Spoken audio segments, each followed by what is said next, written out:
Meus queridos irmãos, eu quero complementar a todos com a paz do Senhor. Quero aqui, nesse primeiro instante, agradecer a todos que oraram por mim. Eu pedi oração aqui neste canal, aos irmãos, devido a alguns probleminha de saúde que eu tive, mas Deus tem me dado vitória por meio da oração dos santos. E o Senhor continua o mesmo, ontem, hoje e será eternamente. Agradeço imensamente a todos e que continue nos ajudando em oração. Eu estarei orando, como sempre, orando por todos vocês, tá certo? Deus abençoe a vossa casa, a vossa família, a vossa prole e tudo em todos os aspectos. Deus abençoe em nome de Jesus. Nesta oportunidade estaremos comentando a lição de número 2 da classe dos adultos.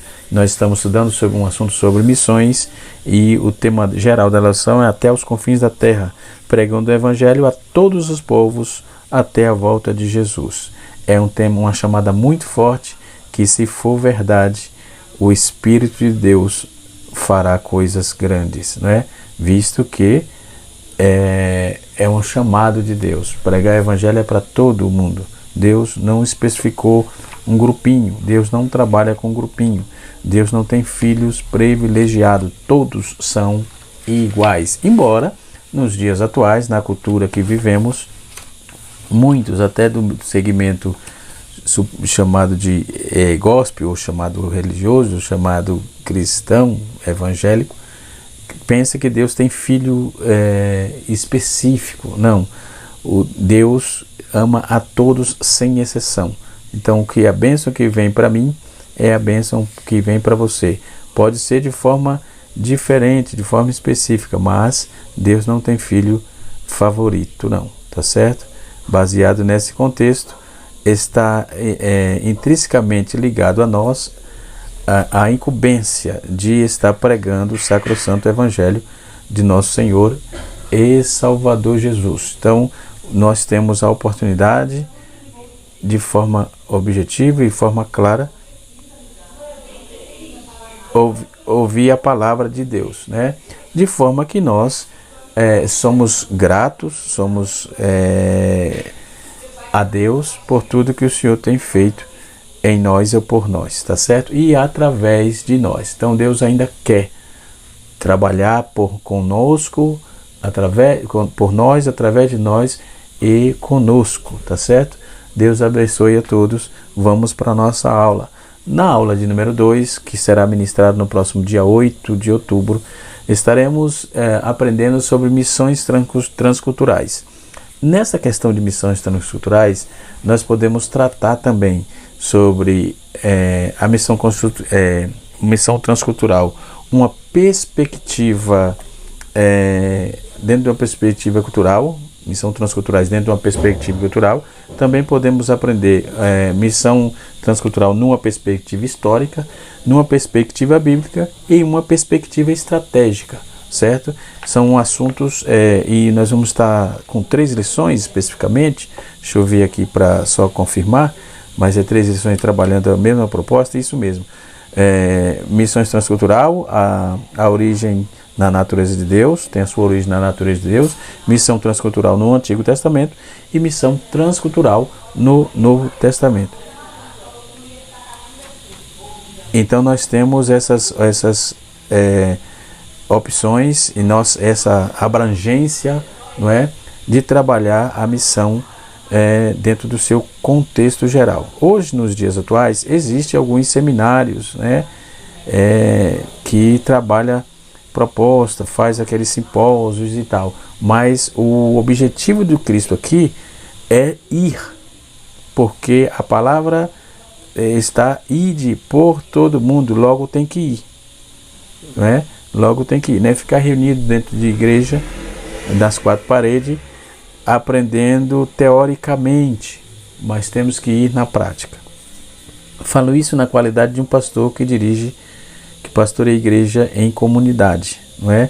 E já também, comecei, aceitei Jesus em lugares, em roça, né? Em fazendas e etc e tal, onde também já preguei, já ganhei almas para Jesus, não é? Em fazendas. e assim sucessivamente. E naqueles dias as estratégias que era muito limitada, tínhamos o que precisava mesmo era ir, marcava culto na casa das pessoas e ia pregar o evangelho, e Jesus salvando. Foi assim que aconteceu comigo. Está aqui um testemunho vivo, não é? Onde aceitei Jesus numa fazenda, aquele pregoeiro, aquele pastor já de saudosa memória, pastor Domingos Fernandes, que era o nosso pastor na congregação, era cerca de 24 quilômetros de distância da roça, da fazenda que morávamos, para a congregação onde congregávamos, né? Onde íamos congregar, porque eu era novo converso, e ali os irmãos cuidou de mim, né? Um dia desse até falei com aquele meu discipulador, que é o irmão Juvencio, está vivo, graças a Deus. Deus tem abençoado a casa dele, a família dele, e ele descobriu meu telefone, na verdade, com alguém, e lá naquela cidadezinha, que sempre eu estou, de vez em quando posso, vou ali naquela região, e assim sucessivamente. E ele falou comigo, fiquei muito feliz, porque ele é meu pai na fé. Naqueles dias trabalhávamos com a estratégia os irmãos trabalhavam com a estratégia de cada um adota um filho na fé. Então aceitava-se Jesus, foi o meu caso, e o irmão cuidava da gente. É aquele que você acha chato, sabe? Mas sabe o chato necessário? Ele foi muito necessário, né? Deus abençoou grandemente a minha vida, a minha casa, e aceitei a Cristo naqueles dias, e graças a Deus aqui estou, glória a Deus, porque teve alguém que cuidou de mim, tá certo? Então a missão, o evangelho, as missões, ela nos chama, esse compromisso de Jesus. Nós tivemos na primeira aula a grande comissão, que uma lição espetacular. O que é a grande comissão? A questão das etnias, etnocentrismo e coisas assim. E essa agora vem trazendo sobre missões transcultural. O artigo, não é, transcultural, vem no sentido vem de sentido de mudança, de migrar, de ser estrangeiro, de ser de fora, não é? Já cultural vem de cultura, então ultrapassar a cultura, né? Ultrapassar as culturas, isso é importante. Então, dentro dessa visão transcultural, nós temos aí a proposta de Deus para que possamos evangelizar fora. E isso nasceu no coração de Deus, porque nós temos aí com certeza a premissa de que Deus foi quem tratou disso de um primeiro momento, não é? Deus foi quem disse para Abraão: sai da tua terra, vai para a terra que eu te mostrarei, e far-te-ei uma grande nação, não é? Então, o transcultural é um adjetivo masculino e feminino que se refere à ação que está ligada ao processo de transculturação, de transformação, que ocorre como consequência de uma junção de duas culturas diferentes, certo? Dentro do dicionário Aurélio, não é? Nós vamos estar observando aqui que está relacionada à transformação ocorrida em uma junção de duas culturas distintas. Também é constituído no formato por duas culturas distintas. A etimologia da palavra transcultural, a palavra transcultural deriva da junção do prefixo trans, não é?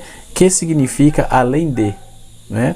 E a palavra junta com a palavra cultural, que faz alusão à cultura. Então, a transculturação ou transcultural vai além da nossa cultura, além do nosso querer, do nosso convívio, né? E vem através da cultura. Então é isso que vamos estar aprendendo, né, nesta lição. E eu quero indicar, sempre indico alguns livros nesse canal. Esse livro é espetacular, simples assim, muito bom. E nele você pode ter também, tem outros 2 livros, que é 3 livros mais, né? A Missão Transcultural, uma perspectiva história, perspectiva bíblica e a perspectiva estratégica, certo? São materiais indispensáveis para quem vai tratar desse assunto, ok? Tenho aqui alguns outros materiais, tenho bastante apostila ali sobre isso, ministramos, recebemos também muitos seminários de missões, ou missiologias, né?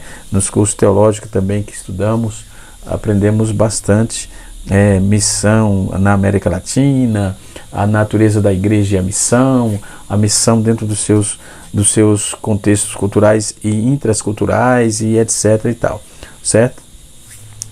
Eu fiz alusão aqui a Gênesis capítulo 12, né, que ora o Senhor disse a Abraão, sai da tua terra, conforme eu já citei o texto. E no capítulo 17, diz o texto assim, no versículo 1, diz assim: e sendo, pois, Abraão já de idade de 90 anos, apareceu o Senhor a Abraão e disse: eu sou o Deus Todo-Poderoso, e anda na minha presença ser perfeito. Porém o meu concerto entre mim e ti, e te multiplicarei grandissimamente. Então caiu Abraão seu sono, e o Senhor falou, dizendo: quanto a mim, eis o meu concerto contigo, e será pai de uma grande nação.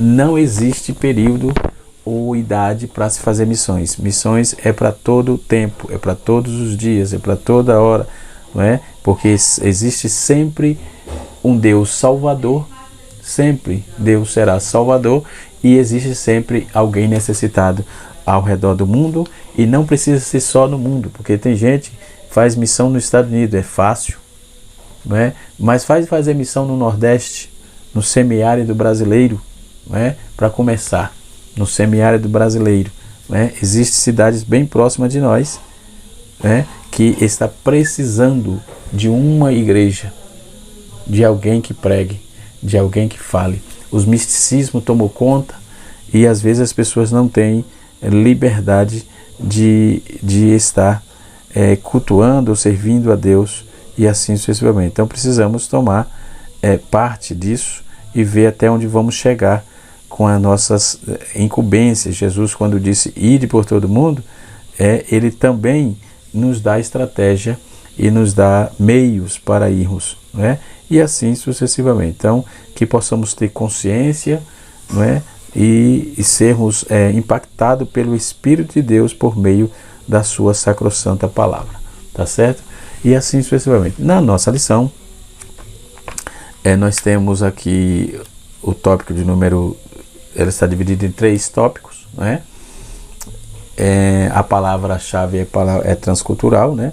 Então a palavra transcultural tem a ideia tinha uma ideia missionária, o comentarista colocou aqui, que é Wagner Tadeu Gabi, pastor, presidente da igreja de Curitiba, né?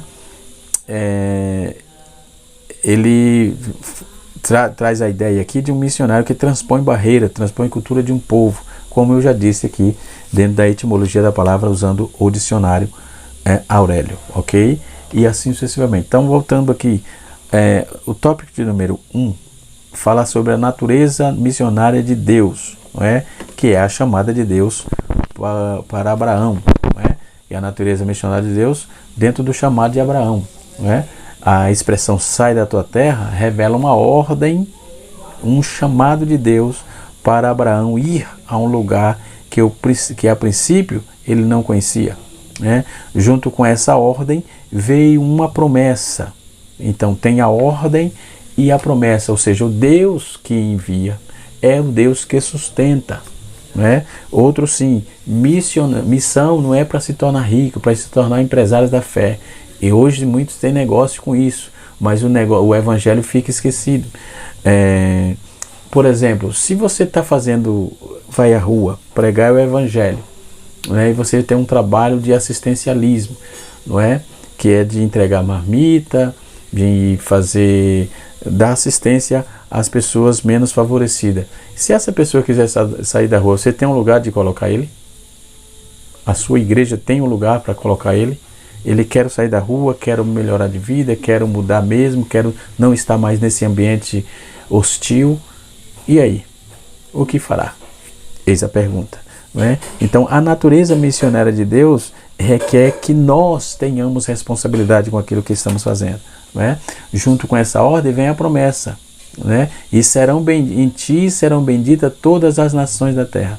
Essa promessa diz respeito a uma bênção espiritual para o mundo por meio da descendência de Abraão. Então, nesse sentido, Paulo ele escreve que as bênçãos que se referem ao Evangelho revelado em nosso Senhor Jesus Cristo é descendente legítimo de Abraão, não é? Assim, a partir de uma família, né?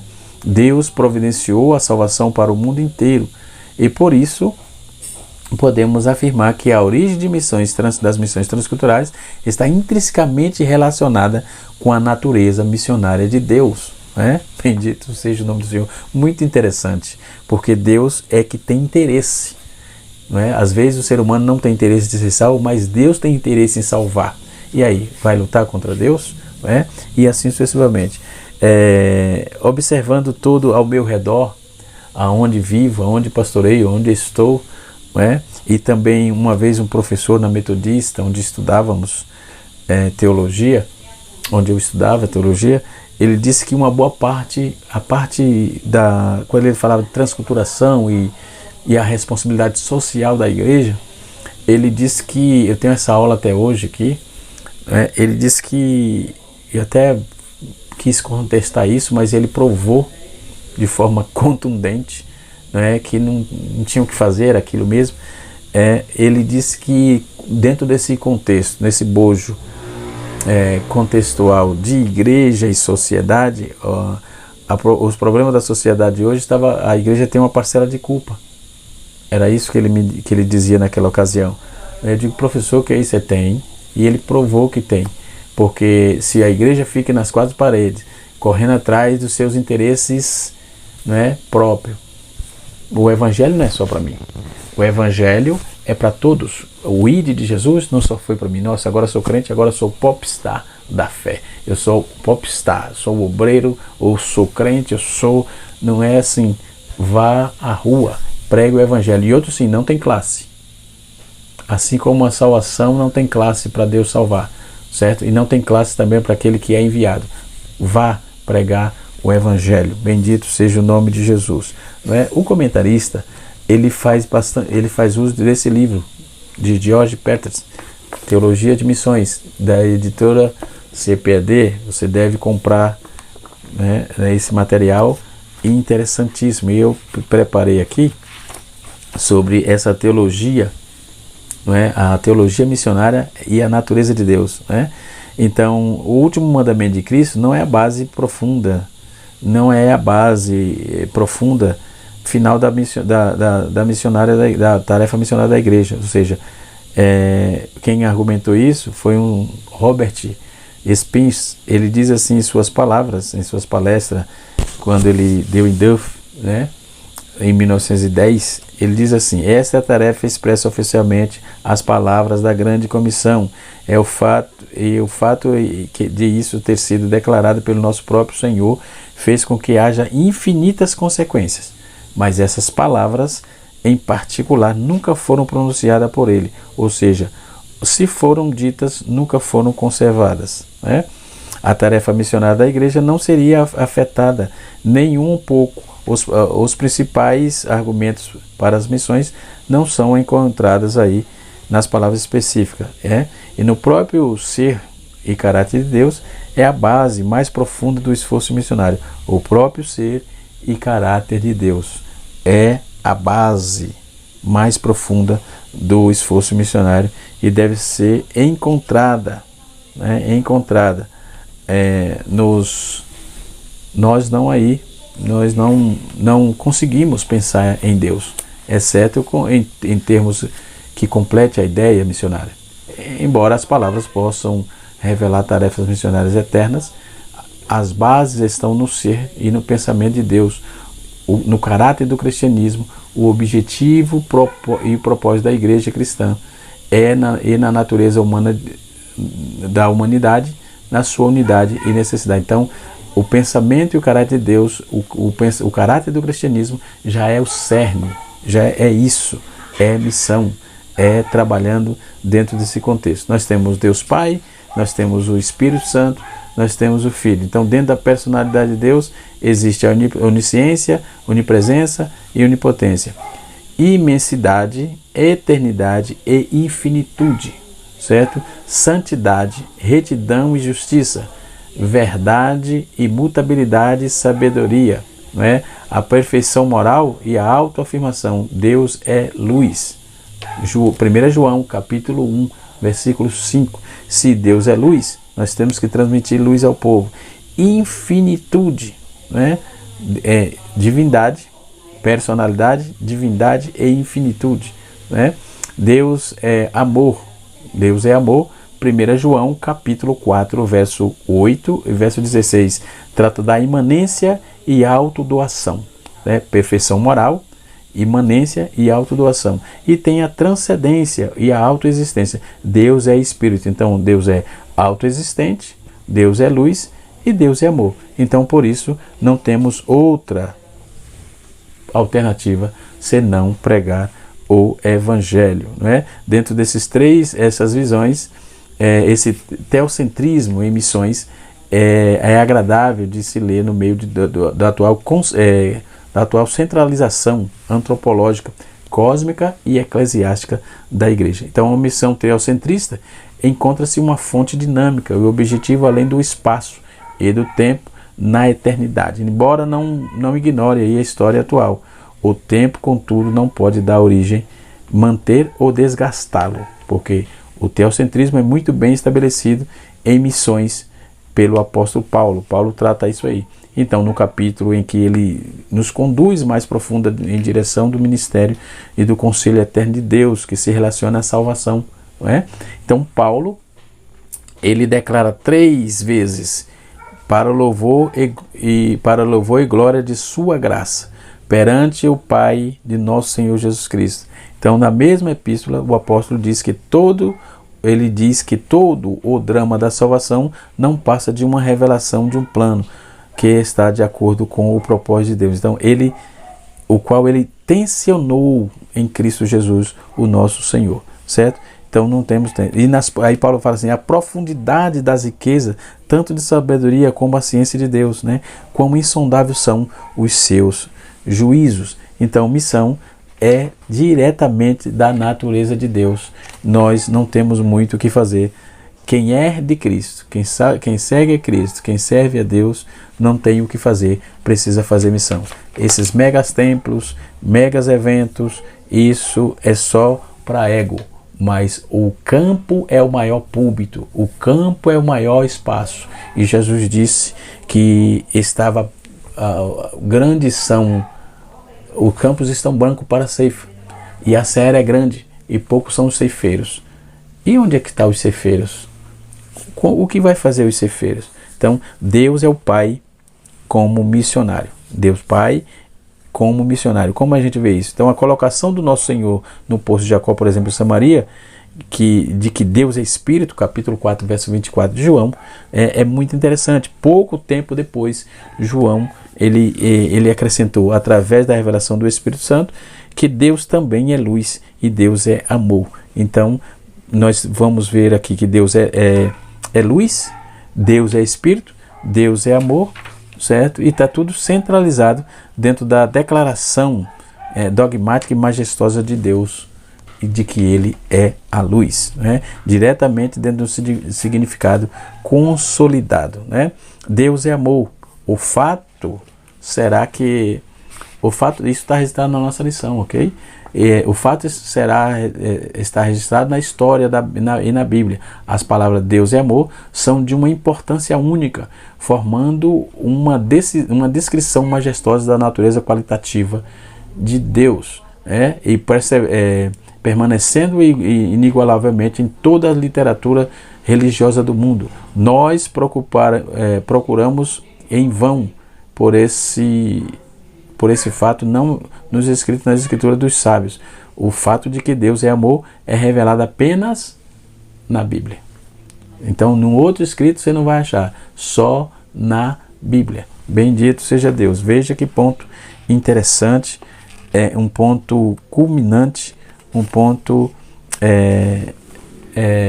fundamental. Porque a Bíblia dá importância a esse fato que Deus é amor. Não é a minha intenção abordar a amplitude desse assunto, que é complexo, né? É suficiente para nós observarmos alguns aspectos. Vamos aos aspectos. Primeiro aspecto: o amor é uma relação dinâmica sociável. Deus amou o mundo de tal maneira. Deus prova o seu amor para conosco. Paulo escreve que Deus como aquele que me amou. Então, segundo aspecto, o amor é uma relação ativa e de sacrifício. Então Deus amou o mundo de tal maneira que deu seu Filho unigênito. Primeiro, Ele deu o mundo de tal maneira, Deus prova o seu amor para conosco, é a relação dinâmica e sociável. Então Ele prova, isso aí prova que o amor de Deus é dinâmico e sociável.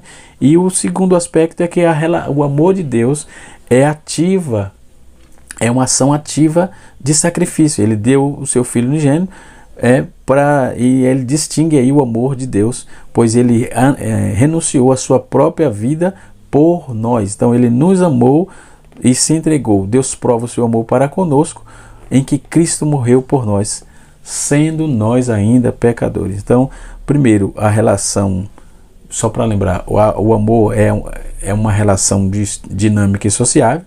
O amor é uma relação ativa e de sacrifício. E terceiro aspecto, o amor é uma relação abrangente. O amor é uma relação abrangente. Então, Deus amou o mundo de tal maneira porque Deus enviou o seu Filho ao mundo, não para que condenasse ao mundo, mas para que o mundo fosse salvo por ele. Então, Jesus não foi uma maldição para ninguém. Jesus foi e é a salvação. E o quarto aspecto, que é interessante também, o amor é a relação que tem muitas forças. O amor é uma relação que tem muitas forças, ou seja, ele se manifestou de acordo com o caráter e as condições necessárias de seu objetivo, ou de seu objeto, aliás, Então nós vamos ver sobre as manifestações de Deus, em resumo, ao olhar e as declarações qualitativas de que diz a respeito do ser de Deus. Deus é Espírito, luz e amor. Então essas são as aplicações missionárias, são óbvias. Deus é um Deus sociável que já busca luz e amor e deseja a benevolência da humanidade, sempre à procura de comunicar-se com o homem. Glória a Deus. Depois nós temos Deus o Filho como missionário. Depois nós temos o centro do evento e da encarnação da cruz do ressurreto. E assim sucessivamente. Então, trazendo dentro desse contexto da nossa lição, nós vamos observar sobre a natureza de Deus, a missão ativa de Deus no mundo, é disso que se trata, é disso e sobre isso. Glória a Deus. Então não tem como fazer missão se não estiver atrelado em Deus, porque Deus é o cerne, Deus é a natureza da missão, ok? Outro ponto importante no segundo tópico fala-nos do amor e o amor de Deus, o princípio fundamental da história, da redenção. O amor de Deus é o princípio fundamental da história da redenção. Tem um outro livrinho aqui interessante sobre missões, a razão da existência da igreja. Esse livrinho é interessante, Ele foi prefaciado por pastor Ted Limpke, da CEPAL, e escrito aí pelo Jairo de Oliveira. É um material interessante que fala sobre os alicerces da missão, Então a origem da missão e a igreja pós-moderna, um retrato da igreja pós-moderna, um retrato da liderança pós-moderna, de quem é a responsabilidade, a responsabilidade de acompanhar os celeiros de missões, missionários transculturais, missionários africanos.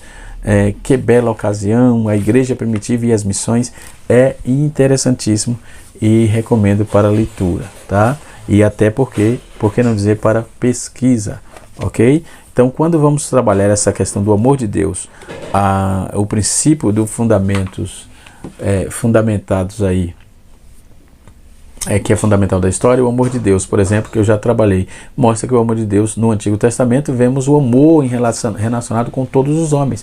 Isso eu já trabalhei. Também a redenção do Novo Testamento. Então, no Novo Testamento, a redenção é estritamente uma atividade divina, que é realizada, a redenção, aliás, é realizada por meio de Jesus Cristo. Nesse caso, a remissão do pecado é assegurada. Dentro do terceiro tópico, fala da visão bíblica do caráter cultural de missões. Então, Deus, um missionário, a escolha de Israel, a escolha da igreja, e assim sucessivamente. Então, são materiais, são conceitos bíblicos, né? Que está intrinsecamente ligado na nossa vida, nos nossos afazeres, no nosso ser, o que temos que fazer e assim sucessivamente. A escolha de Israel e sua missão. Por meio de Abraão, a sua fé, Deus escolheu Israel para um povo seu, especial, ao longo da história, para que participasse do modo especial do seu plano de redimir toda a humanidade.